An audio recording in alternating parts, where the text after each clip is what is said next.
Hi guys, we are back. We had a little snafu like I told you was going to happen, and we are back. I think this is all a fun thing to do, so let's hope this is going to work. So I did do a little spiel at the beginning about telling you how great it was to be here at Larry's Coffee. We have Cal Nord with us. We have a reader from Boston, which I'll be doing the reading. That's Andy Orem. We also have Seagraves, and our final poet is going to be Endless Will, and we'll look forward to this. We're going to start probably about 3 o'clock. It's getting close to that. Like I said, we are here down at 5 Points, and if you'd like to come down and visit us, we would love to have you. If not, just go ahead and continue to watch us on this live feed if something doesn't happen, like all the things. I don't know if there's anybody going to be around to look and monitor any of this stuff, so if you have any questions, make sure that you write them down and message us later. Just want to remind you, Larry's Coffee is hosting us. We used to have our things on Larry's Coffee, but now we are on Facebook. So go ahead and like our Facebook page. That's our public page where we do announcements and stuff. We need that when we have to do advertising. Also go ahead and join our Facebook group also. And that way you can post your poems. And those that have posted poems are usually ones that we pick for our featured readers. Once again, this is Debbie Johnson. We are going to get started probably about 3 o'clock. I'm going to let you look at an empty microphone, if that is okay with you. And we will get started.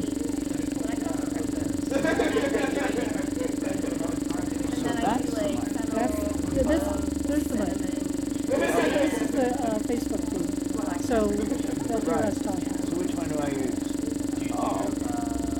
Are you good for standing? There's a I don't think I do it right. That's the thing. Yeah. Pull that over and I'll have the option. Yeah, when I get up there, I'll do that for you. That's fine. If it's been bothering you. Yeah, so like what I do too is like I'll simmer the spices, strain it, and then keep it like on the heat but not like on, and then I'll steep the tea, and then I'll, is that what you do? At the end. You gotta do it. Really? Okay. So like I put everything in and cook it till it's like How do you prevent it from getting bitter? Good. What? That's what I was thinking about it. Yeah, it's nice. Nice little place. Yeah, I use Yeah. Yeah. I was here once before and it was outdoors and there was a larger layout and more yeah, not the people. little, yeah. Yeah. Like you want And I don't know what the difference is. Right. You know, that, Yeah, no, we're just like, yo, I suspect it was publicized. and I think it was publicized differently that time. So per cup. Yeah, I don't know. Don't listen to me. I don't know anything, so. per cup of milk and water? Yeah, so you can take a mug. Yes. So it has like 60% dump that in, 40% water, dump that in. Like Said two, nest required for the and then Oh, are they required? I've got one. Yeah. I have one too. But like that's less than half water. Did we wear masks? go like 50% water. Like you told me half and half and then you said something like 40 and then I'm like back to 50. I know. It's not. It depends on the ingredient.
Wherefore do you follow her like foggy south, puffing with wind and rain? You are 1,000 times a properer man than she a woman. 'Tis fools like you that makes the world full of ill-favored children. When I was a boy, I was terrified by so many things. Strangers, cigarettes, new foods I hadn't eaten. I slept with a nightlight long after I should have stopped believing in boogeymen. I was afraid of heights, knives, and casual conversations, but I cannot remember a time I had stage fright. I sprang to life, had the chance to be in front of the class. The theater was my first love before I ever called performance art. My first production, I was Stanley Larson, a serial arsonist on the run, 10 years old, a natural. When the lights hit the stage, the set suddenly became a spring day, and I, awoken from my hibernation beneath the mud, spread out my stubby limbs and believed that I could fly. But oh, how I hated when those lights died. Those plumes, those empty rooms, those curtains drawn to entomb the actors into acts, ashes to ashes, dust to dust, cyclical mortification of we, the mayflies, born to live and die in the span of 3 acts, or until the end of the span of your attention. It's a dangerous life, living for the praise of the populace. I asked a magician, "Are you happy?" He looked at me with bloodshot eyes, unconditioned honesty. He confessed uncertainty, constantly trying to invent new tricks of the trade, hoping to keep the audience entertained for just one more night, because there will always be another show in town. But if this crowd dries up, my calling desiccates. I saw it in his withered walk and wondered whether we are performers or vampires, feeding upon our victims turned captors. It's captivating. The way that the stage has never scared me. Like the flies who are never scared of the sweet aroma of pitcher plants, ready to dissolve their tender dreams of flight. I should fear the stage. The cups of ambrosia, doled out by affirmation and appraisal, taste like destiny. At least until the dissolution and trembling I face the great uncertainty that lies between the last performance and the next. The stage is my garden and my grave, littered with the carapaces of countless insects who swarmed about, spewing sweet songs to romance their species on their quest to soar above fleeting mortality. And as they died, they cried, "Pay attention to me!" So, stick around. Let me shout my silly little poems about everything that terrifies me, crystallize the chrysalis upon this lily pad, this makeshift stage where the lights undo my atrophy, spread out so all the pretty girls can see my wings, and I can be fearless enough to fly, at least until the show will pass us by, for I am afraid I am only a mayfly, born to live momentarily. But if you applaud loud enough, then perhaps I will not be so afraid to die.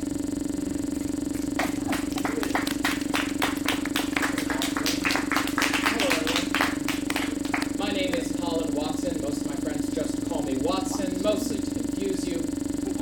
I am your host for this evening. Welcome to Freshly Brewed Poetry. If you have never been to a poetry event, you are in for a wonderful treat. You get to hear people say poems, sort of like mine, probably better than me. That's okay. I'm not insecure about that in any way. We have some incredible poets lined up who are specifically performing some key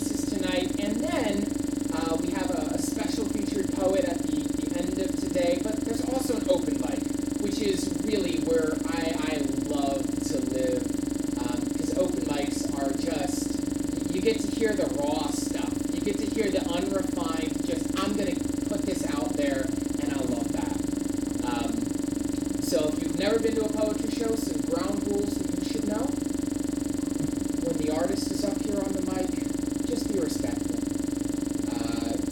There's other places you can have conversations. There are other places that you can be like, you know, FaceTiming with your best friend. But while someone's on the stage performing, I just ask that you give them your attention as they're going to give you theirs. And just, you know, make sure their cell phones are turned on to vibrate and all that. I don't know how often I've actually had mine off of vibrate, but, you know, I know not everyone is wired like me. There are bathrooms back there behind you. If you behind the bookcase, it's not like a secret passage behind the bookcase. You just go around the bookcases. They don't open up. One day. There's also fantastic coffee from here at Larry's Coffee. I encourage you to make donations because Ann buys some coffee, like some coffee beans. If you are a coffee connoisseur, there's some refrigerated stuff if you want something cooler. And there's also a coffee bar over there. And I believe that is all free. I'm going to suggest donations because that's, you know, you want to support your local scene. But beyond that, there's a sign-up sheet back there. Tonight, we're just going to go random. I'm just going to choose at random who's going to go next. So if you maybe have to go first, like if you need to leave early, you need to like just like wave me down after I'm off stage and be like, hey, can you pull me in early? Or if you have terrible stage fright, you're like, I want to go absolute last. I can't promise that. But, you know, I can also be accommodating. It's a, you know, we're a small family here, so we can do that. There is a bunch of cool stuff. There's a Facebook page attached to Freshly Brewed Poetry that you can go and check out. There's a specific Facebook group that is private that has a bunch of incredible poets posting there. And Debbie will actually be talking to us about that next. So I'll hand it over to Debbie. Everyone, please give a hand.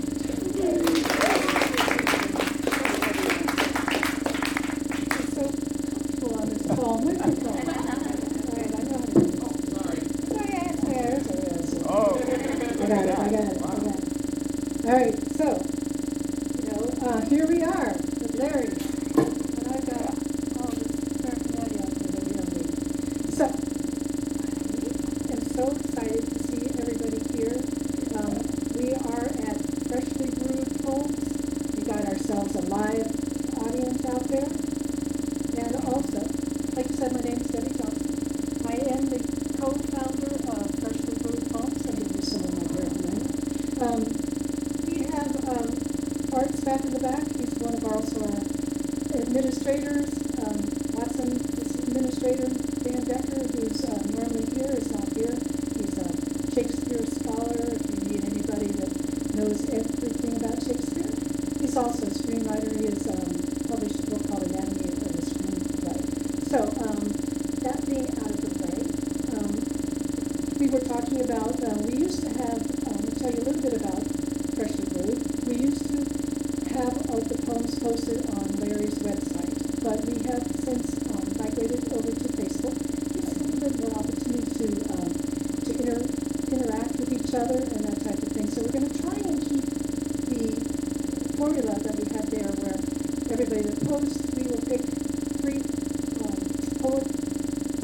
We're going to pick a poet a month, and then we'll invite that poet to be one of the featured readers. So we do these quarterly, so that means, you know, three poets get to be featured reader at the beginning. And then we have somebody, a main person that we draw from the, you know, the general community and stuff like that. Somebody that's got like a little bit of a following. Can you tell me all the secrets? So the Facebook page is the announcement page. It's there because we need that for our events. But we also have a private group. And that's a good place because it's private so that you can post and feel comfortable and get some nurturing, you know, things from people and readers like that. So, let's see what else I have to say. So please make sure you like the page. I have all these QR codes here. My lovely granddaughter Cool. reaching for the lovely QR code. So make sure you go ahead and use that QR code. So now we're going to go to introduce our first featured poet. And Cal is a personal friend of mine. Cal is right here. He's joining us. He has been very instrumental in the community of poetry as groups before COVID and that type of thing. And I just am very pleased to have him because every time I would go to a poetry thing, I would be sliding in after work or something like that. And it would always so I'm very grateful for that, and I wanted to give him an opportunity as well to pay him back. So tell a little bit about Cal. Let's go ahead and, Cal, if you want to make your way up here, I know Yeah. it might be a little difficult. While I'm doing that, I'll tell you a little bit about it. He is a 1972 cum laude graduate from Yale. His senior thesis was a book of his own poetry. Now, that's a good way to do it. And he's also was 3 years Ivy League in discus. He had a career in the trade show transportation. There we go.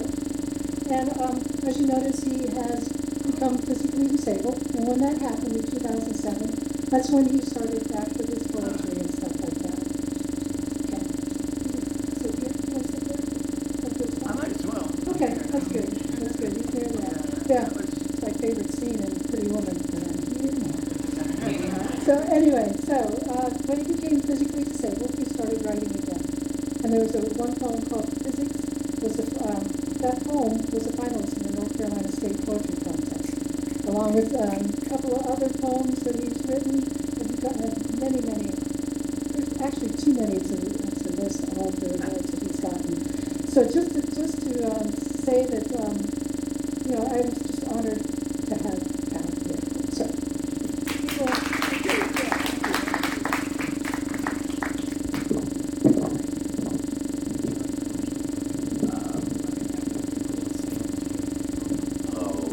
The book won't work in that. So,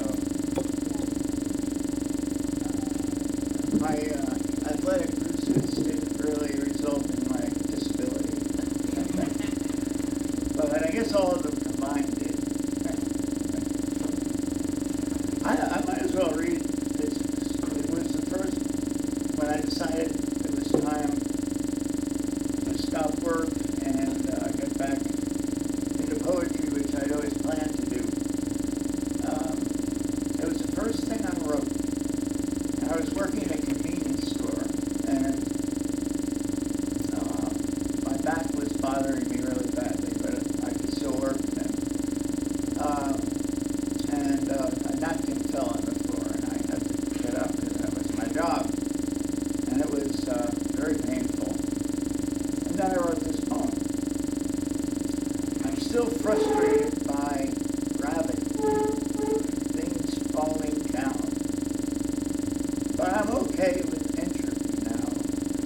And I'm okay with the arrow of time. If the arrow suddenly switched and it all headed crunchward, galaxies, the universe, etc. And the shattered glass really did jump back from the floor up on the counter whole, I'd be perplexed, liking the one change, but maybe not the other. Can't have everything your way. So, I figured if I could just write all my poems, as simple as that, I could win awards like crazy. But I think I'm going to kind of go in the order that I put them in the book. And the next one is a poem about my father, something I wanted to do for a long time. And it took me a long time to finally get to it, and then I did, and this is called called Newark Riots, 1967. My father was a policeman, a park policeman, right in the middle of the riots back in 67. My long-gone daddy was a big, strong cop on the streets of Newark, where he grew up. 6'9", 300 pounds. He was dispatched to the riots, where his Negro football buddies fired bullets that breezed by his head like bees. I can still see him. He's stunned, sad, ignores the flak, drags victims to sidewalk shelter, sees them as his old teammates themselves. Why are they shooting at me? This is going to change his life. He went from hair-trigger to silent. My father wanted to crawl into a hole, too young to retire. Later on, alerted by screams, he becomes a giant icebreaker, rescues a tiny black girl from a frozen pond, almost freezing to death, but no one cares. The sergeant just ordered them back to the barracks to change clothes. The girl and her family celebrate, I'm sure. No thank yous. 2 years later, he slipped on an icy patch and hurt his foot chasing a crook. Achilles heel. He was wild with glee when the authorities determined his injury was bad enough to retire on, so he did. And sat, thinking he beat the system, doing nothing, waiting for death in his recliner, watching TV, looking at pictures and magazines he couldn't read.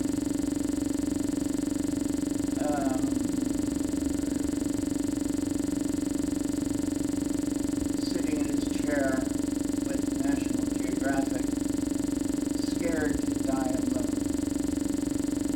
Better to slip under the ice, quietly, silently preserved. Your last yell immortalized in the park by a wooden sign, naming the pond after you. But who would read it? The little children throw lines in for catfish. Their mothers grab the dirty fish, clean them, fry them up in oil, and serve them with greens and hush puppies in a home they'll soon have to leave.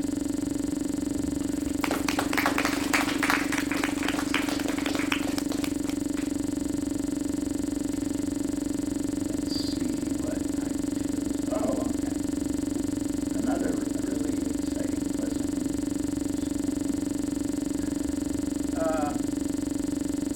My father-in-law, my natural father-in-law, who I never met,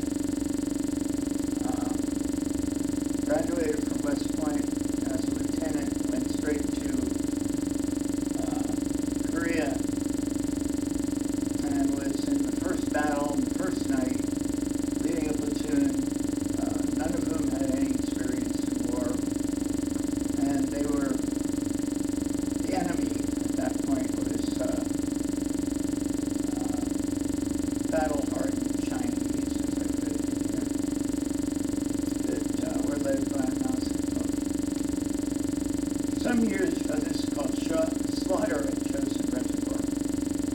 Some years past his funeral, Lieutenant Kemp and his wife, Mary, my mother-in-law, lies at Wake Med Hospital, dying, but holding on with all the strength she showed her whole life. That last being Billy Kempen and his second husband, another West Pointer, Colonel. I met a sergeant who owed his life to Billy and the men of Lieutenant Kempen's platoon. I followed him off Route 55 to a parking lot, chased him down after I saw his special license plate. Joe, Master Sergeant Major, had been in charge of putting drivers into the company's trucks to get out of the deep reservoir along with troopers on foot. First big battle of the Korean War. Each driver he put in a truck lasted about a minute before being shot.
order to attack, save the whole company. They wandered days before finding help, losing toes, frostbite.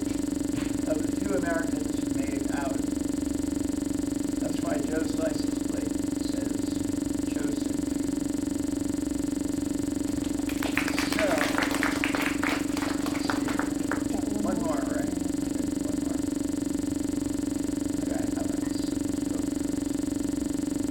Oh, yeah, this is a good one.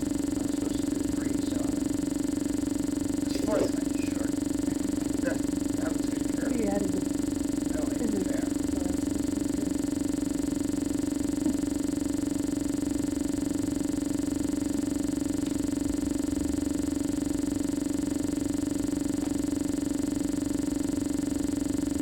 Sorry about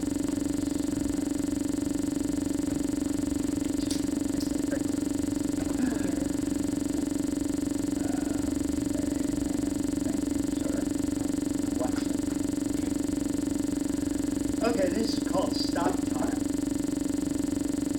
which in jazz is when a chord is played only on the first beat. To freeze time, a sculpture in a courtyard, a flower pressed in a book, a butterfly flattened behind glass. Why can't we see things without stopping them? Like particles we can't throw light on without changing by a photon's reflection. Do we make them physical when we stop addressing them as points in a flow, missing certain coordinates folded in dimensions?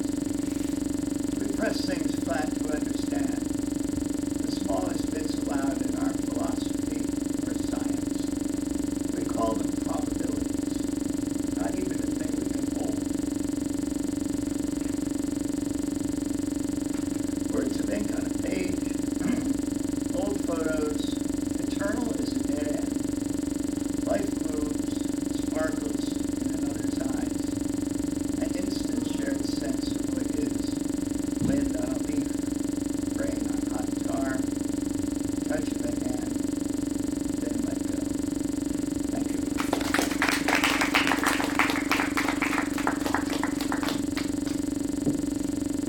No thanks.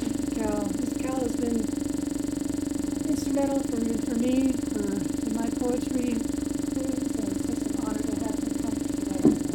Whatever it is. It's my pleasure. Thank you. Thank you I so love much. to do it. Yes, he's got this new book out. Might not have mentioned Oh, that yeah, I yet, forgot but to mention it. I'll do that for you. Oh, thank you. Called, could do a little housekeeping thing. It's called, Mystical Pictures. Mystical Fictions. I practiced that a couple of times. It's so sweet. Mystical Fictions. And there's some awesome poems in here about portrait of people that I've actually really enjoyed. So I it's know. I meant to awesome. read one of them. I love that one. Can't read them all. I wrote a poem for inspiration for one of those. Oh. So, so our next poet is not here. If you notice, it's me. Oh. I'm not the poet, but I am the reader. So, bear with me on this. This is reading somebody else's poetry, which is an honor. It's Andy Orm. Andy I met through Heron Clan. He is a poet that's in Boston. He is a writer, an editor in the computer fields. His editorial projects have ranged from a legal guide covering intellectual property to a graphic novel about teenage hackers. Well, that's one to read. So print publications have appeared in many, many different journals and stuff like that, and his poetry has been published in genre, urban arts, Main Street, Steam Tickets. There's once again Heron Clan, which I'll promote too because I don't need to. And I did bring some of these along, so I do have to sell or trade if anybody wants that. If anybody has books to sell, please let us know because we are more than willing to let you sell your books here, please. Like I said, he lives in Boston, and he has so for the last 50 years, and because of the distance, not because of his age. No. I'll be reading his poems. And like I said, you can find his poems. I put up at the front a little postcard or bookmark. Go ahead and grab one of those. It's got his email on that. That's where his poems you can find. It's also that key article that I was talking about so much. And I'm so proud of it. It's on the back. It's on the back of that too. So his first poem is the poem that he put onto the Facebook page, and it's one of the ones we chose from that. It's called Waiting Out the Rain. For the price of a coffee, I sit, watch the rain paint aurora across the view from the windows, privileged to be dry, privileged to have a few unappointed minutes. No power on my mobile device, no book, no newspaper except the local advertising rag. Silence in the mall, sparse vehicles in the lot, placid visitors, elderly strollers. Few people today apparently need jolts of new acquisitions in hand, fogs over concrete with anticipation, not sure which way to float. Dusty sparrows playing places on high fixtures or surveillance camera while planning their return to nature. With me, sullen visitors run hand over polystyrene. Nothing to look at, just cars pressing down the luminescent pavement. Resin tabletops, acrylic notices of salt-sodden specials. Why doesn't everyone have to get somewhere? What a place to find respite from exigence, from scheduling, from harassment. The barista stares across the linoleum through the glass door. The espresso machine begs for employment. Somewhere, someone's clock digitally advances without noise to the next minute. Finally tied it into coffee. And this next one is in the Heron Clan one. This one is it's called Roster. The default gender is male. The default language is English. The default city for poetic edge is New York. The default shirt size is large. The default home heating is natural gas. The default gun caliber is .22. The default mode of death among young black men is homicide. The default asylum status is denied. The default lines, fissure, cape, and gulf, but we do not admit our defaults. We do not atone. Too bad there's no default God.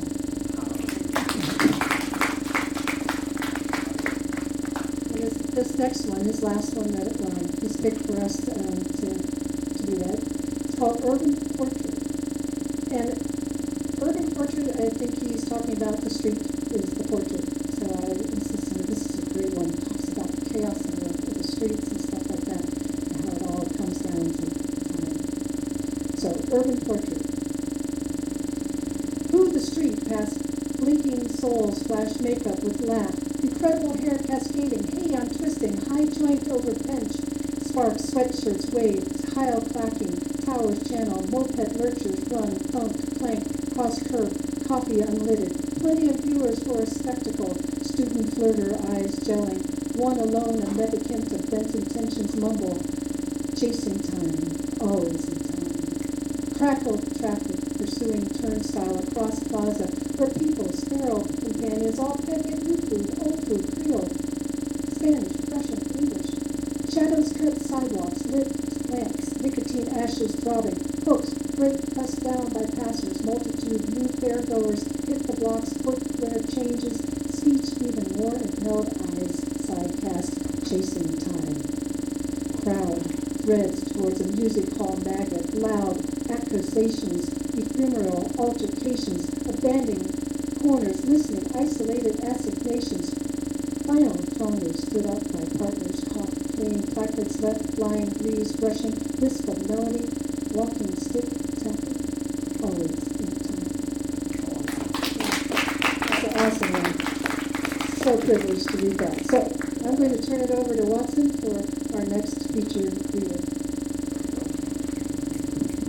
All right, y'all. So this next poet is a friend of mine. The first time I met him, I was told he was my little brother. It was because, he was younger than me.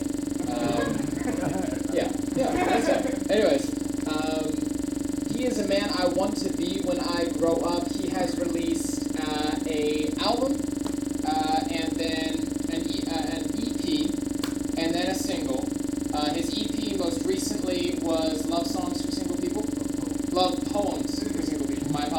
then promptly got a girlfriend. Just gotta keep guessing. We write poetry. Yeah.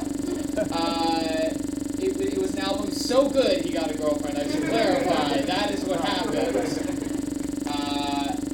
I just love hanging out with him. I go and hang out with him on Saturdays sometimes, and we go and sit and have coffee. And he's just a whole experience. And I want to be like him when I grow up. And I just love you, man. All right, everyone, please give it up for Jake Seagraves.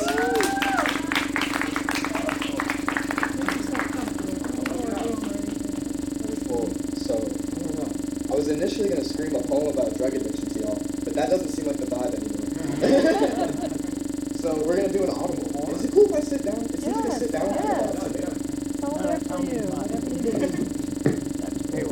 Normally I walk around with the microphone because I get antsy. I don't know. I feel very comfortable right now. Y'all feeling good? Yeah. Awesome. So, like I said, throwing an audible. I sent this poem to Antino and Watson weeks ago, and I made some adjustments to it. By show of hands, who in here is a coffee house regular? You show up and people know your order. So for those people, even though no hands were raised, it's I'm a barista. It's a very interesting experience being able to understand how much they don't understand how much they mean to us when they come in, because it could be fresh after a rush. I could just really not want to make another frappuccino right now, and I know he's not ordering one, and it's great. But this poem is dedicated to all the coffee house regulars out there. I think they're amazing people. It's actually called Regular, and I'm going to read it. I have a regular at my Starbucks who talks to me about God sometimes. He once told me I looked like I kept my nose in my Bible, and I didn't have the heart to tell him I maybe read a page. Because revelations run rampant around my mind on the days I remember, the days I'm trying to forget. However, this man comes in every Sunday and answers, I woke up this morning, so I'm doing great. To the go-to customer service questions about days we don't typically care about. Only for him, I care a bit more. And while he and I may not see eye to eye, I can feel that he cares about me. And maybe that's the faith he's found in the religion he chose, and maybe he'd be proud that the faith I've found came from his kind acts of prose and conversations about topics I don't typically like to discuss. Maybe this is what faith feels like. Because while I may not know that this man is coming in on Sunday, I believe I'll get to see him. And while I may not believe that the man above has blessed me in the unbelievable ways this man has been blessed, I would love to hear about it. Because this man once asked me, can you believe there are people who don't? And I couldn't. So maybe this lifelong battle with religion I've been bare-hand boxing has only felt hard because no one ever approached me with it like this. However, there are Sundays where I don't get to hear about the service, or how the Holy Ghost has been holding his hand through tribulations so that the triumphs come with a safety net. And this is how the doubt begins. For without my regular reminding me that no morning is guaranteed, so cherish the ones where your eyes get graced with a glimpse of a sunrise. How would I remember that mortality is not merely a notion? And knowing myself, the second something seems harder to find than I thought it would be, I crumble. My hands holding each other, praying that the next week I get my dose of the Holy Ghost, but it's not that I'm suddenly a believer. Quite the contrary. For I have no idea what the afterlife is supposed to look like. I'm not sure if the road of gold is paved or painted, or if the city in the clouds is really all that it sounds, but I believe in people. And while the shred of human decency I expect on my Sundays may not be a religion, it provides me with the spiritual experience I need to know that I've got to keep going. And while sometimes it feels hard, and the safety blanket fashion my fingers wove themselves into while I was praying to my regular may not keep me any warmer than an embrace from whatever God I land on, I've got to keep fighting. And I won't pretend to know the answers even when I think I've found them, because that's what this man did for me. He explained the passion he felt to an open-minded enough time in my life that the pearly gates guarding what I believed possible finally got unlocked. Now I just have to search.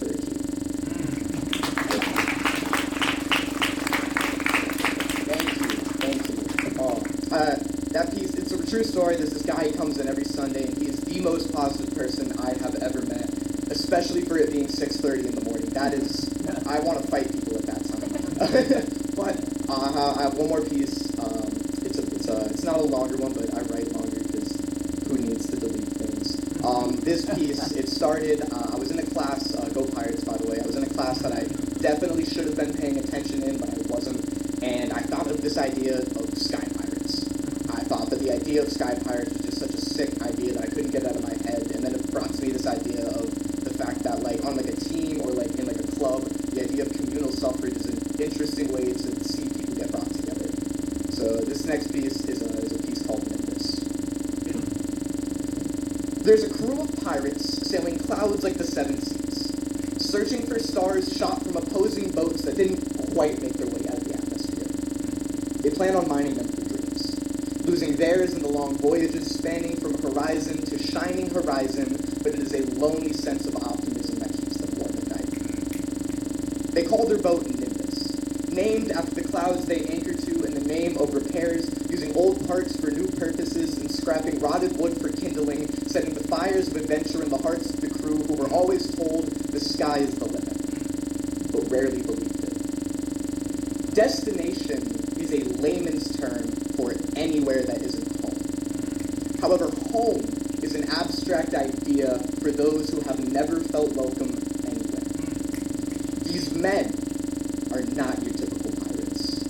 Spirits of sparrows trapped in beards black like their hearts have been described as by people who have never met them because their hands are rough like sandpaper. And they shake in the wake of confrontation. These men are scared. However, they'd rather be frightened of a goal than threatened by the mundane. And dream chasing seems far more tangible than whatever their life was before stepping on this boat. Storming out of his quarters, shaking floorboards with ferocity rivaling hurricanes and krakens, the captain, born from the seven seas, with scurvy sheathing his teeth like the sword strap at his sides, and his limbs carved from every boat he had previously been plundered on. He wasn't exactly the most successful pirate, but he built his crew from the infrastructure of his mistakes, so they trusted every word he said. Possessing conviction stronger than the flimsy 2x4s from home goods stores, these men have entrusted their lives in. However, he is not responsible. His men are hunters disguised as pirates, predation playing point for poorly placed pleasures, but what else is there to do when the rest of your life has led up to moments you have fallen short of?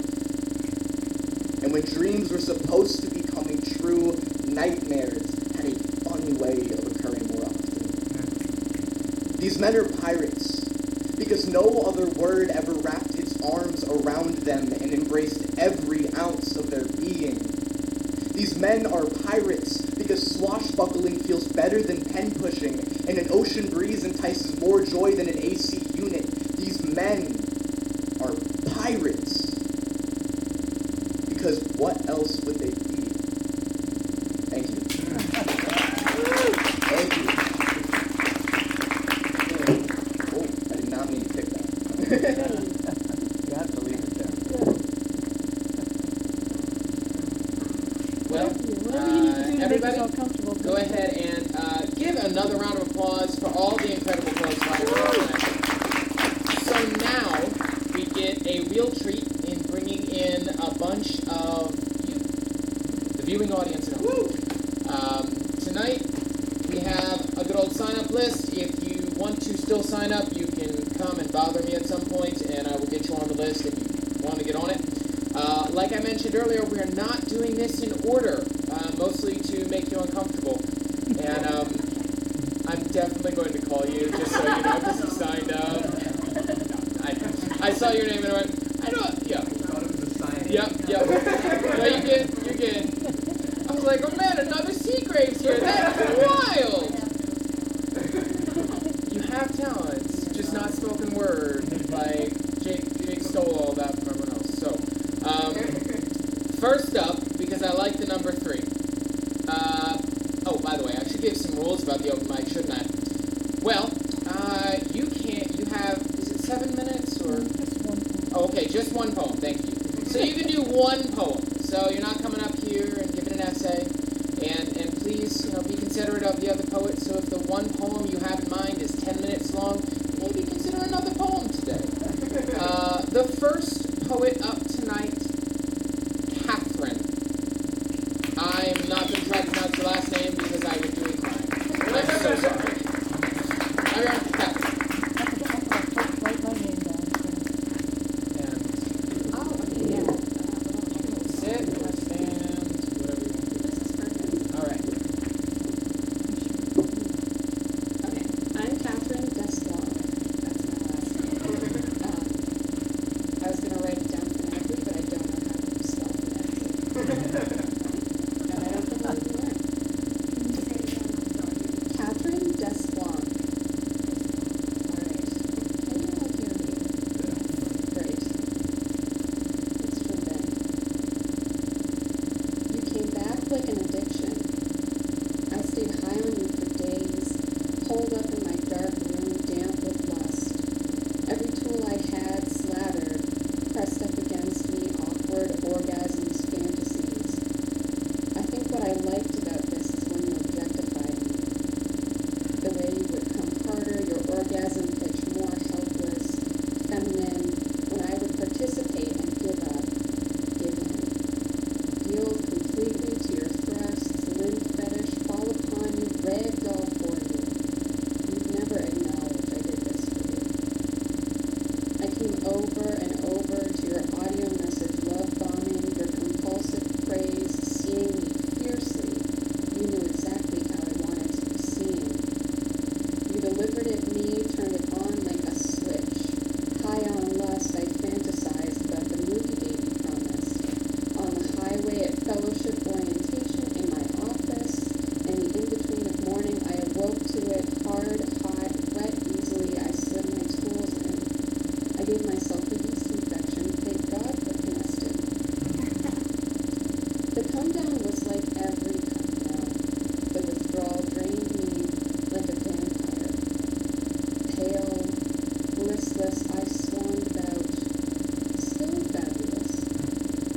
The dowager of narcissistic love. Here in the summer, the women who don't have young are left alone. I see them. The dowager beaver putters fiercely, downs logs on the lake, drags them God knows where, braces us only at dusk. The dowager deer tenderly plucks at low-hanging leaves with her flat teeth. The dowager of narcissistic love mows her lawn in a sports bra, roller skates early in the morning, hoards her favorite weirdly rare ice cream. Tosses spotted garden slugs into her compost bin, keeps her dishes very clean, and hunts for bingeable TV.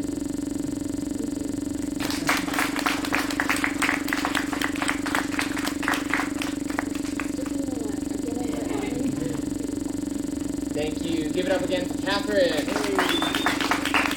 All right. Next up, because I will like the number 5.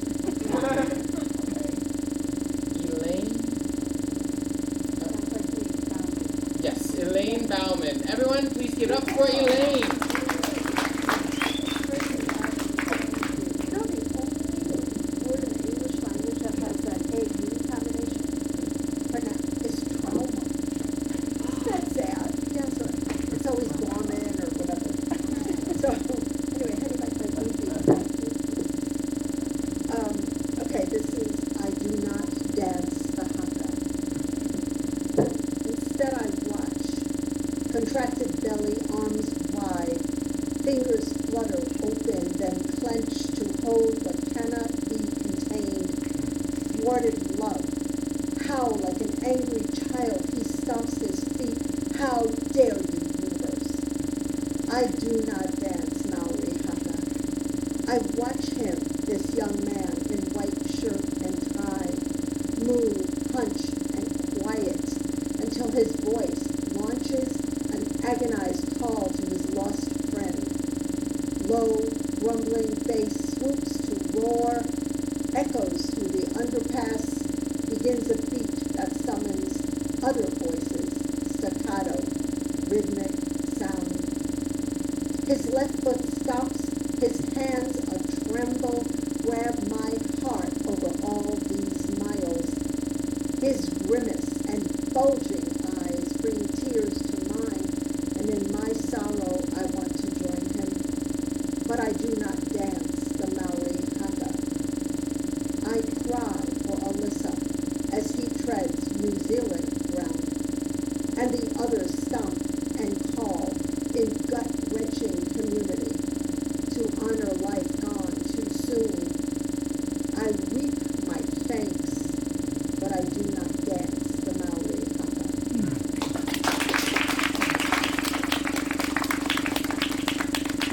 Thank you so much for sharing.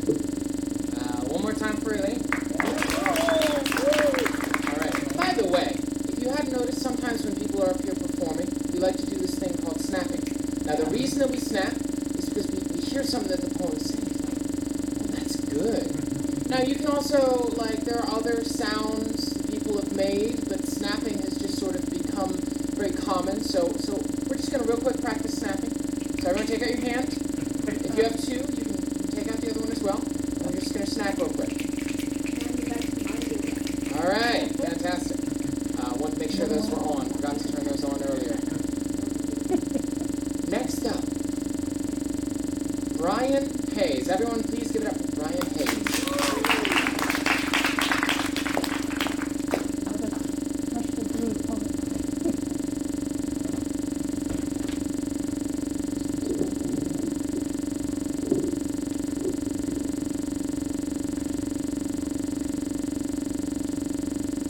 Long time since I stood up in front of a group of people. Nighthawks, 8/15/2021. Stub out my cigarette, sip my coffee, grown cold as the ninth circle of hell. Rain streaks the window, rhinestones in the passing headlights of yellow cab dinosaurs, dying in this hipster's age of Uber and Lyft. The waitress moves slow, suave in blue pale smock, white apron spattered with coffee and tonight's blue paid specials. Undiscovered Jackson Pollock, eggs and a peach pie was the price. Want a top off? She leans over my table, glass carafe in her left hand, brew so brown it's almost black. 30s, 60s, can't tell, aged by life, but her hair falls lank from all the steam, and grease billowing from the grill. White smoke at a papal conclave. Her eyes, that 1,000-yard stare, seen them too many places. Yadrang, Quezon, Hue, and a dozen more off into the green horizon. She pours an inch, turns, and I glimpse from the cuff of her sleeve the boots and the barrel of a soldier's cross inked on her right arm. Where'd you serve? Not expecting a reply. Turning, surprised, her eyes start to keen. Hellman, 06 with a 10. Herat, 2012, the 101st. Where did you serve? I say, AP, 67 to 75, Republic of Vietnam. Oh, this ain't your first rodeo. I light another cigarette. Something to do. As I see friends never getting that homecoming hug, never holding their babies, laughing over coffee on Sunday morning with their wives over something in the funny papers, or the Memorial Day barbecues. Not much got said, but we all wanted to be there.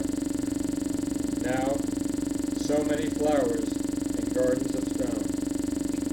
God and country, that timeless lie, where the old men and the rich men send the young men and the poor men to fight and die.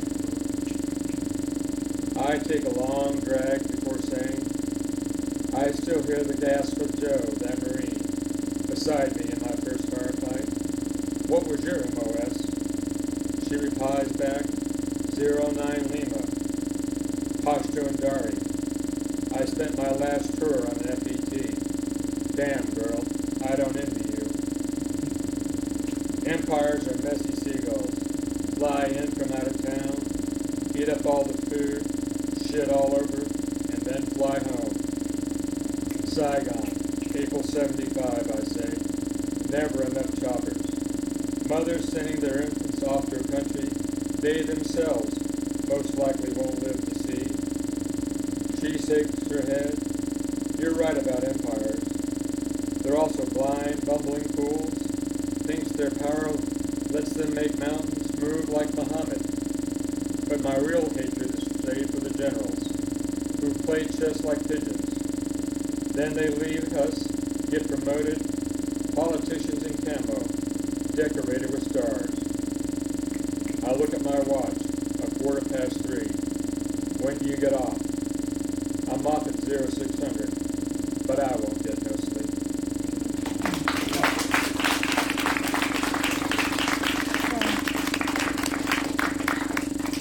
Thank you so much, Brian. One more time for Brian.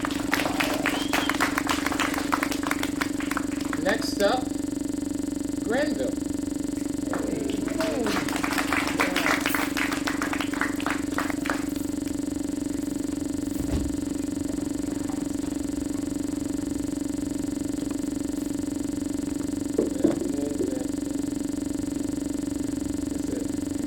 This one I'm going to do for you is called knowledge. I have loved knowledge all of my life. I followed her, quoted her, wooed her, loved her from a distance, up close and personal. Ever the focus of my gaze. I loved or cherished none more. And this morning, as I awakened, opened my eyes, and there she lay beside me, my lover. Soundly asleep she lays, and I am comforted. For wisdom stands God at my doors, and acknowledges my rising, with understanding round and about, ever present the glory of God, my benefactor and strength of my life. The morning favors me, for there are no strange bedfellows here, as love is in the air. We frolic and play under the auspices of the Almighty God Himself, and there be no higher power than Him.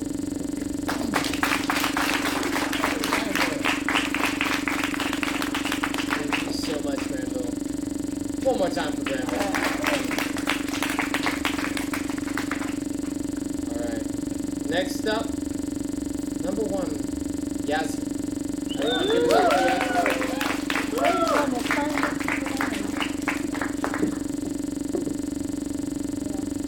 This is called I Lay. I lay face down, burrowing into the earth with the earth for your mattress. Picture myself a small seed on fire.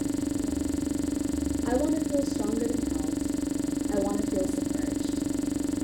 You oblige, blanketing me, your breath in my ear, your hands on my hands, your legs over my legs. You stamp me out. I picture myself a small flame, extinguished, and I've never felt more at peace, and I've never felt more loved.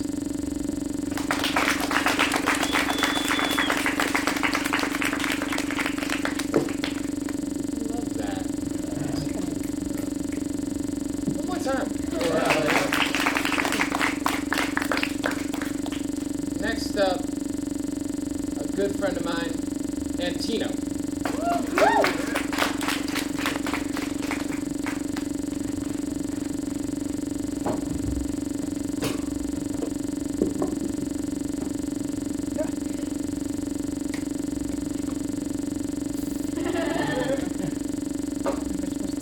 In between, sorry.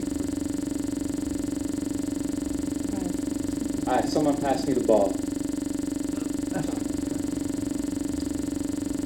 Dear basketball, I am not 6'6", and that is okay. I don't have 5 championship rings, 18 all-star appearances, crazy footwork, millions of fans. You don't know me by name, dear basketball, but I can play you. Just give me the shot. I'll make you my world spinning on the tips of my fingers. Man, I'd have a bounce to my step. You pounding the pavement, me walking on air. As in the footsteps of my idols, who will someday call me their rivals, whose coaches will call me a problem, and whose defensive formulas won't add up to the number of ways I can pick their teams apart. Dear basketball, I'd score you from anywhere. I'd score visibility, representation. I'd score all the girls. Dear basketball, imagine this, the first sub-6 Asian minority in the NBA scores the MVP. I know it's a long shot, they'd laugh at me, but just give me a chance, I will take it. Game on the line. You won't even see me flinch in the face of my trash-talking defender. Even if you hit me between the eyes and broke my nose, I will play through the injury. With the same signature game face, jaws jutted out. Because adversity is what brings out greatness, and struggle is what proves you are still alive. I could be down by 20 for the entire game with 0 points and 0 doubts that the next shot is going to fall. You are still alive, soaring over the outstretched hands of someone at least 6'7", and our chances of victory fading away with Father Time. And when you don't bounce my way, dear basketball, I won't blame you. Defeat reveals what you are fundamentally made of, so I will work on my fundamentals. Toes pointed ahead, knees bent, follow through. I will work on my endurance. The temptation to quit is the cue to keep going. I will work on passing. The wisdom you impart to the next generation. My 7-year-old daughter will get the best possible shot. Shot as in equitable opportunity. Shot as in vaccination from racism. Shot as in a bulletproof education. Because this country will finally get its guns and shooters under control. She will have no fear with you in her hands. And we will show them that you could still be far from 6'6" and still play you. Dribble low to the ground, move under the radar like a snake with stealth black skin hardened by battle and fangs sharpened by the iron of our will. They will call us cold-blooded in the heat of defining moments, and that's when we'll make our move, crossing over into the unknown, driving through whatever physical and emotional contact comes next. We will hit the floor, we will rise up, and we will sink our free throws on a limp. If we needed 81 points to inspire infinite possibilities, we'd spend every last breath shooting, even if it takes all 82 games of a season to do it. We could lose it all together. And I would still wake up at 4 a.m. the next day to see you in an empty gym as dawn turns the sky from purple into gold. I don't care how tall I am. We are chasing the footsteps of immortal giants, if only to write our own legends that will never die. Give me just 24 seconds to do it, and I'll spend every last one believing in miracles. I know it's a long shot, but together, we'll make it through. Long live you, your number one fan.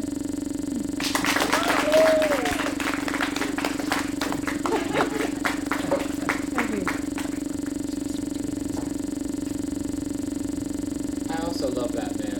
Y'all give it up for Antino one more time. Next up, please forgive me, is it Ina or Ina? Ina? Okay. Ina Carino. All right.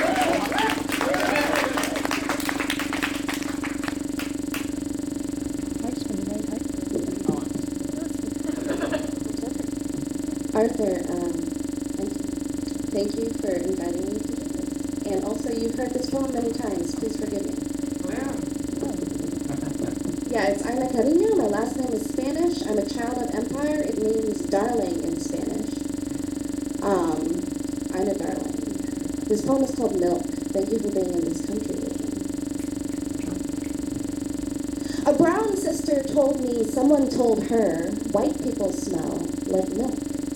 So I took a good long whiff of one, brought him home with me, let him sleep in my bed. He kept me safe, kept me from loneliness. So I kept him from spoiling, from curdling, kept him. At night he dripped milk into me, my fingers gripping his bony limbs. My brown washed in milk, rinsed and cool, I slurped it up. Maybe he loved me, but only as white boys love guavas from a warm country. Pink soft insides, fragrant other. Maybe I loved him, but only as a brown girl loves a white thing, a so-called pure thing, makintab, a shiny lie. One day, I met his onion skin mother, his candle drip father. We talked about Asia, you know, that giant country. Onion mother said, my English was great, no accent. Candle father said I looked exotic. Are you Polynesian? They may as well have asked what it's like to wake up smelling like dung, like tarantulas, burnt rice, or flies in summer heat, smelling like monsoon mildew, mud, stink bugs circling. Instead, they asked if I'd tried dog, asked if I'd ever once burned rice. I must be so good at it, I don't need a recipe. They all laughed. So later that night, I took my white boy to my Lola's house, pulled down a jar of black vinegar, suka itim, dipped my tongue in it, kissed him. You should have seen his pale face go see-through, chalk dissolving, reverse alchemy. Now, when I talk of white people, I tell my brown sister, Baho, they stink of milk, so I let mine go. She still shakes her head at me, says, Bobo, why are you so stupid? Says I was lucky to be so close to one who smells of milk. But when milk turns sour, ferments, blooms fetid under the nose, the only thing to do is pour it down the drain. Thank you.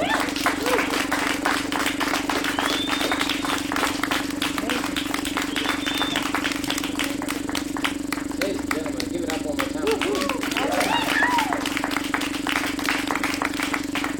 All right. Now prepare yourselves. Debbie, you're up. Give it up for Debbie. Put me after that amazing poet. Oh my God, that's amazing. Everybody's been so great, and appreciate it. So appreciate everybody, and I get to do my poem too. So my dad, Father's Day's coming up, right? The last event that we had, I did a poem for my mom. So equal time to my dad, since Father's Day's coming up. He was a dentist. He was a dentist in the Army. He was in a colonel, all of that, in the Korean War. And he, Think Mash, that was where he was. And he said it was exactly the same. However, they didn't have hot lips, but everything else was pretty much the same. He was a lover, not a fighter. Carried a gun because they told him to. He said he fired it once, I think, to hunt some squirrels that were running around. He was a gentleman. Joined the Army because he had to didn't want to wear a hat in the civilian life. I know. He had to wear a hat in the military, but, I just wanted to, talk about him and tell you a little bit about him. So this is my daddy, the dentist. The daddy, the dentist said, I'll just take a look. The dangling tooth now in his hand, a screech and a run to mommy she cried, he's done it, he's done it, he's done it again. And the time as a child of 3, dangling as she did from the maypole, swing, daddy stitched her up when her small hands failed, like a doll. He stitched me up like a doll, not speaking to him for a week. The the earache at 8, Daddy soothed with warm air channeled from his breath, and a tugboat horn he would sound to keep her from crying. All night he would repeat, till she fell fast asleep.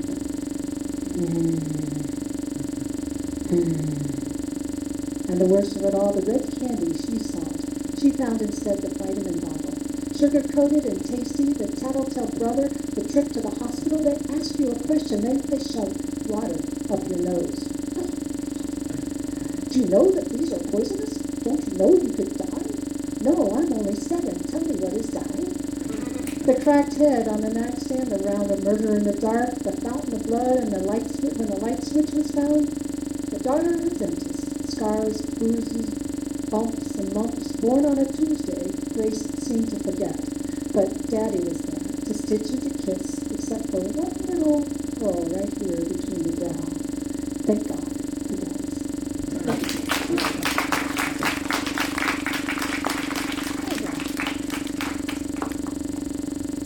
Alrighty, so we are done with our list, unless there is someone who came in last minute who wants to perform. If not, is it alright if I do a poem for you? I wasn't originally supposed to host this, then I found out I was hosting this, and I was like, oh, I don't get a chance to test my poem, but now I do. I'm writing a book, it's called Peace, Son of War, and I now have to do this, thank you, really frustrating thing where I go and perform the pieces in front of people enough times that I hate every single poem, because it's only then that I'll know that it's good or not. So, this is, you don't need to really know the context other than it's some letters going back and forth between a boy named Peace and his dad named War. And this is a letter from from Peace to War. It's called February 14th, Frankenstein's last love letter.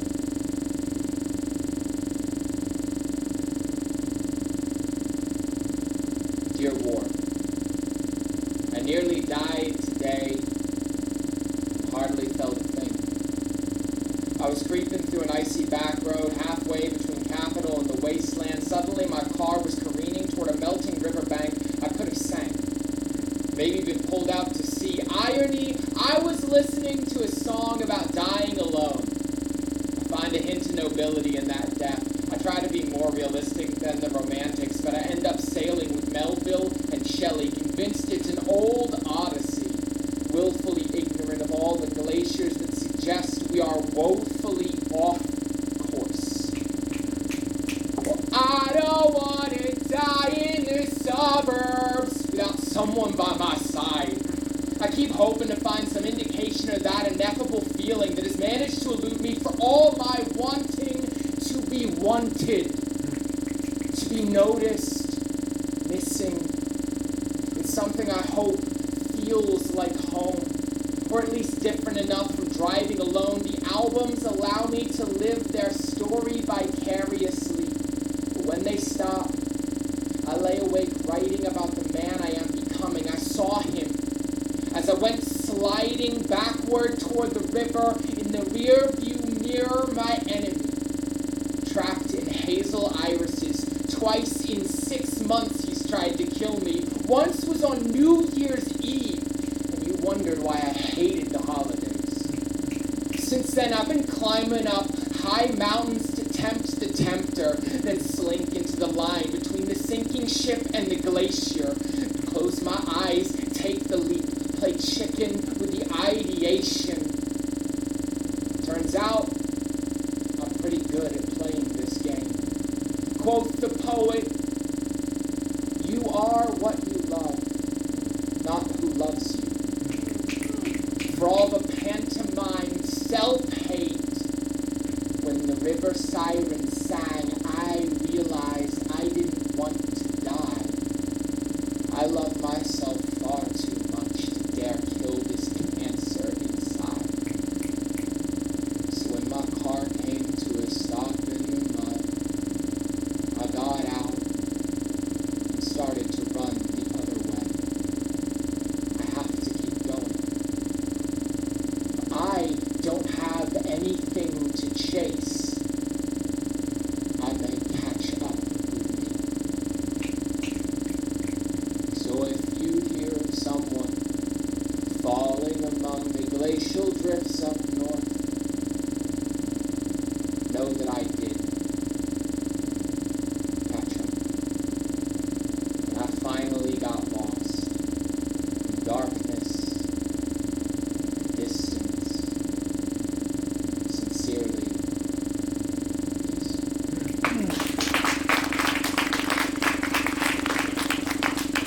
the next poet we bring to the stage is our featured poet for our afternoon, Endless Will, also Will Davis. I'm going to assume Endless Will is like your real name, and Will Davis is just an alter ego. He is the former Hillsborough Poet Laureate from 2016 to 2018. He serves on the Hillsborough Arts Council. He is a community leader. He promotes poetry as an expression and basketball as a tool for empowerment. He is a father. He is a husband. He is a teacher. He is a poet. And he is a coach whose relentless desire to empower the children and people he works with in his daily life drives him. So, ladies and gentlemen, please give it up for Endless Will.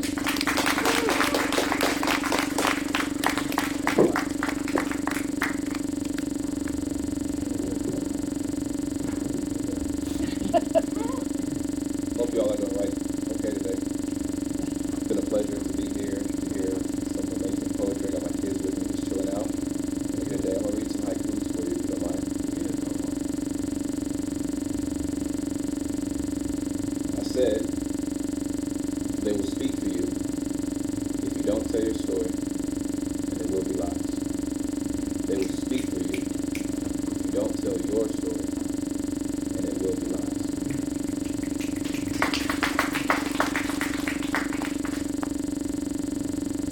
This seems like a great time to tell you I love you without needing it back. This seems like a great time to tell you I love you without needing it back. I got one more haiku for you all if you don't mind. You must pace yourself. Whatever it is, just breathe. You're doing just fine. You must pace yourself. Whatever it is, just breathe. You're doing just fine. So, in addition to all of the things that my good friend Watson said about myself, I am a painter as well.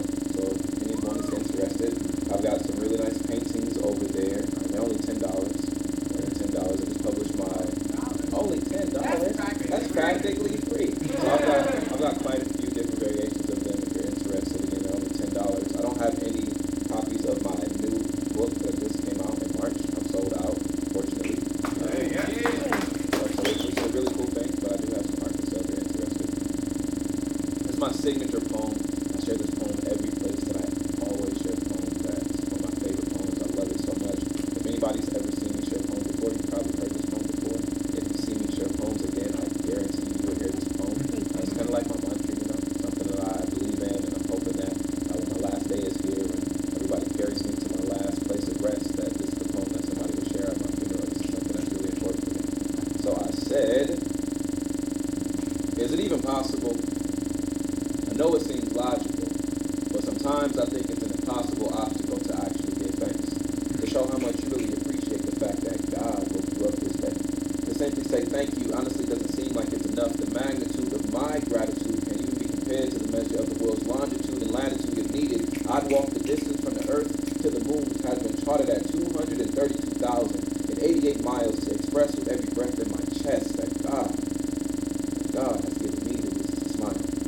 And He has given me the opportunity to be here now, so I stand proud. The simple two-word sentence of thank and you in conjunction honestly seems so redundant considering His ability to wake up everyone in the world and He still remembers me.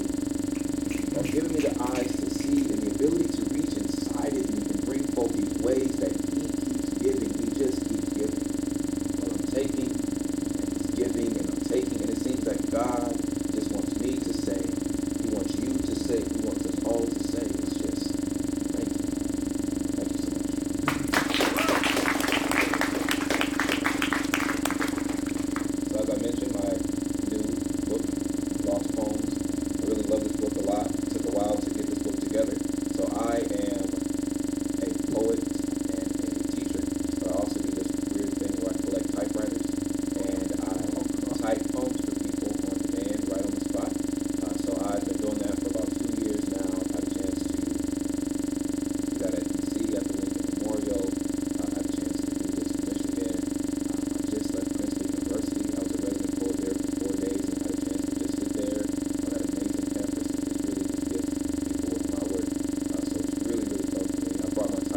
So it goes, good question. So it goes from 10 to 75.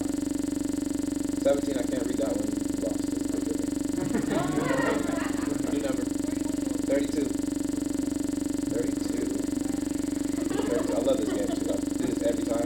So some of the poems are my first two books. I know what page number it's on, and I like know them off the top of my head. But with poems like this, there's no reason for me to know what page number it's on. There's literally no reason for me to memorize what page it's on. So somebody gave me number 32, and the word that they gave me was river. And I said, what is permission to always going? This knowing, constant, and needing to be a rushing while we rush towards this constant calm. Without permission to always go. River. Let me get another number. 42. One of my amazing children. If you can take a picture of me, please. That's my daughter. She's amazing. Her name is Janaya. She's an artist as well. She sells her paintings, and she has a little website she sells her artwork on. One of her paintings is actually featured at the Leaf Soul restaurant on Tobacco Road. So that was a really amazing experience for both of us. My son, Josiah, tall one, he's also an artist. He hides his smile very well. He likes to smile. He just went to prom. He's going to be 11th grade next year. So it's really fun to have a son that old. He's also an artist. Amazing artist. He's kind of like keeping it to himself until it explodes on him. My daughter likes to show me. He likes to keep it to himself. I've got my younger son over there who's sucking his thumb like a baby boy. I'm just listening. He wasn't doing that. His name is Jordan. He's the happiest kid in the world. He like keeps my youngest, my older two, nice. Without him, they would not be nice. That's the truth. He's so nice to them. So somebody gave me the word. Somebody gave me the word blessed, and I got my amazing nephew over there too. Best dimples in the world. Show him his dimples. Best dimples in the world. He's a really cool kid too.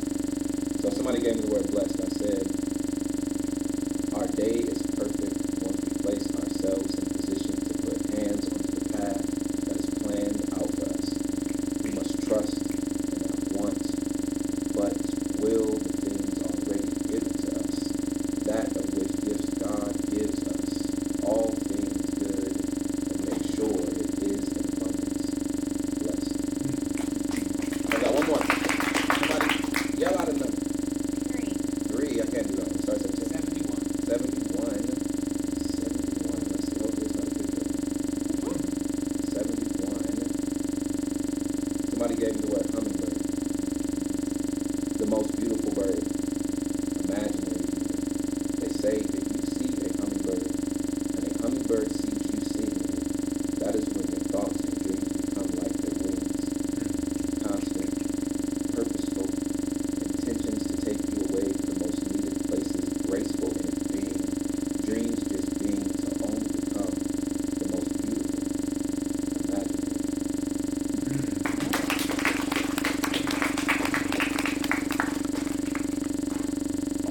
You guys are amazing, by the way. I hope somebody told you that today.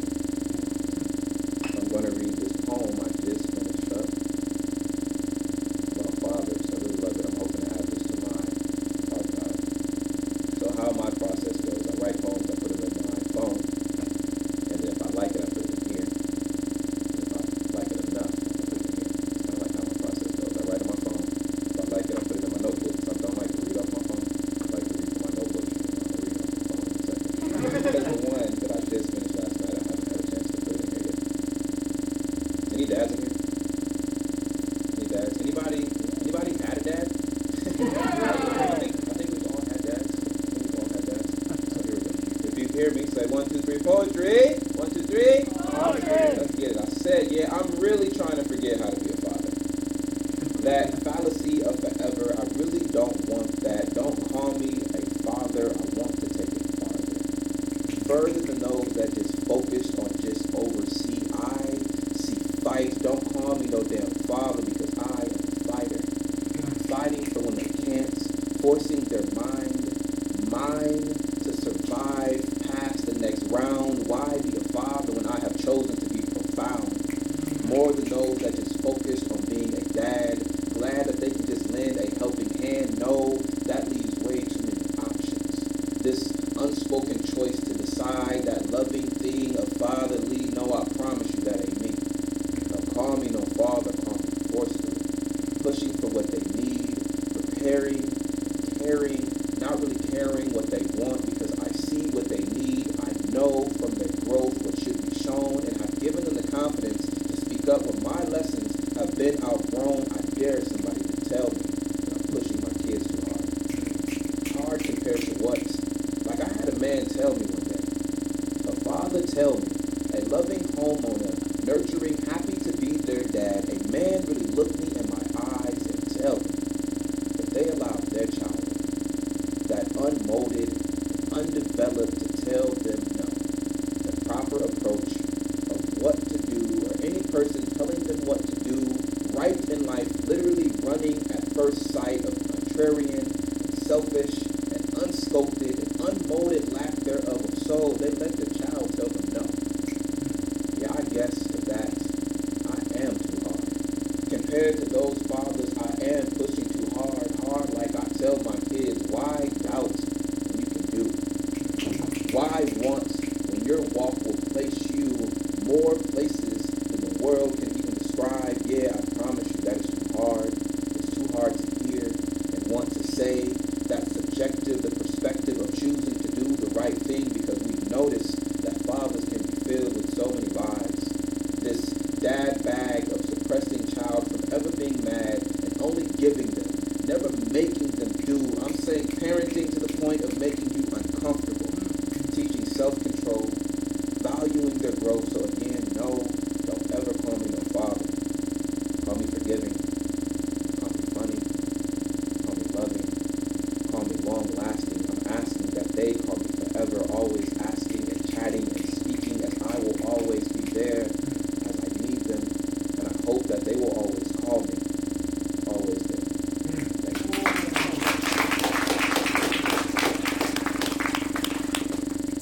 I really like that poem a lot. Have you ever read a poem like the whole time you're reading it, like you get like the goosebumps and stuff like that? Like how was that for me? I'm like, oh boy, read the poem, say the words, get out your feelings, stop feeling the poem. Stop, isn't that like a thing? Like you feel the poem that you're reading? Okay, so this is my last poem for you. I really appreciate your time. This is something that I really enjoy doing. I say often, poetry has really saved my life. I came down to North Carolina 13 years ago off the Greyhound bus with $50 in my pocket. I moved down here because when I was living in Michigan, I just was thugging and doing all the unnecessary things. And my oldest son, he was like 3 months old then, and my daughter was just born. And I moved to North Carolina, and I'm a teacher, and I'm on the Arts Council, and I'm a former poet laureate, and I run the gym that I coach basketball at. And so many opportunities just from being driven. So it's really fun to look back and see where I was to where I am now, because growth is always a thing, you know. You can always grow. Everybody knows about Juneteenth, right? You know about Juneteenth? Say yeah. Yeah. Isn't it crazy how Gatlinburg, Texas, like everybody was free and then somebody had to tell them they were free? Like that's kind of like amazing to me that soldiers rode in, seen a community of folks being mistreated, and was like, hey, you guys do know you are free now. Like that sentiment is just amazing, and I just cannot help but think about that second. Like not what happened afterwards, but literally somebody walking up to somebody who was going in town because their master told them to, and somebody telling them, you're free. Like you don't have to go back there anymore. And I just really can't even fathom that way. So I wrote a poem trying to express that. Last poem, say poetry on the count of 3. 1, 2, 3. Poetry. Kids, y'all didn't hear y'all say nothing. Y'all don't punish me. Let's try that again. 1, 2, 3. There go that handsome voice. When hope is begged upon, and prayers are placed above you for those after you, and when you want something so bad, knowing those behind you expect it, that is something that they will never grab. How is your hope, the hope enough for hope to happen? How is your asking, the wanting that gains given? No longer victim to just hoping. When that hope happens, what happens next? As I was researching and learning about Juneteenth, I found a recording of old stories, a voice gifting me what they seemed. I heard an old lady say,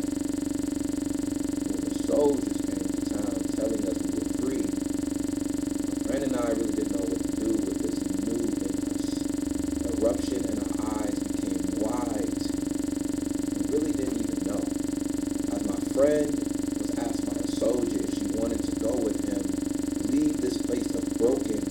She said yes. She did not ask where. Clearly did not care. She just left, able to leave without vex of wonder of what would happen next. She simply just left.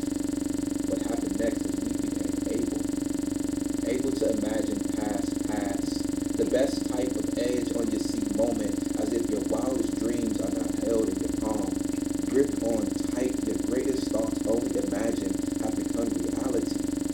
That's what happened. We were free. I promise you, I wish I could feel that weight, heavy like pressure, like a person pushing you to what you are able to become, weight like plans becoming outcome. I want you to imagine being told you were free. After being told you will never be free.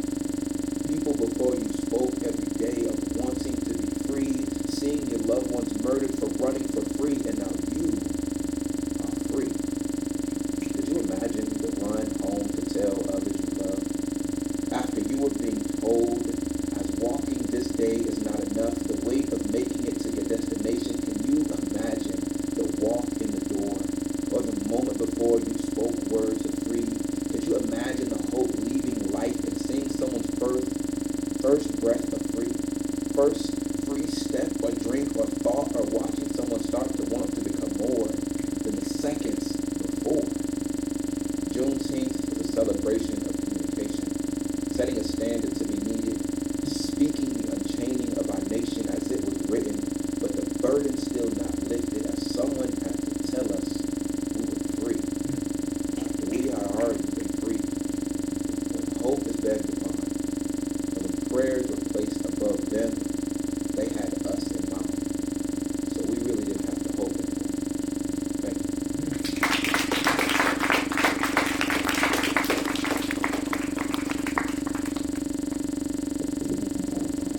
Ladies and gentlemen, thank you all so much. Let's give it up for Endless Well one more time. So, the fantastic thing is we have the gift of time to now give you. That's a gift from me to you. But don't rush on out. This is a place with a bunch of freshly brewed coffee. I can't speak after 3 p.m. There's a bunch of freshly brewed coffee. There is a typewriter right there that you guys can get some incredible poetry from, and more importantly, I think, support an incredible artist. Also, we can just stick around and chat with one another, get to know each other like human beings. Maybe you heard a poem tonight that really resonated with you, or maybe you heard someone and you're like, man, I'd love to learn to write like you write poems, or maybe you're not a poet in here and you want to find the other persons who are not poets and be like, hey, that was really weird, right? Yeah, and so we have until 5 p.m. to hang out, enjoy this space. I would invite you to not rush on out. Please stay. You make this place better by being here, and so we so appreciate you. Let's give it a round of applause for everyone who has performed tonight, and for all those who just came to support us. Please feel free to check out the Facebook page. There are wonderful QR codes where you can join the groups. Yeah, shout out to the QR code machine.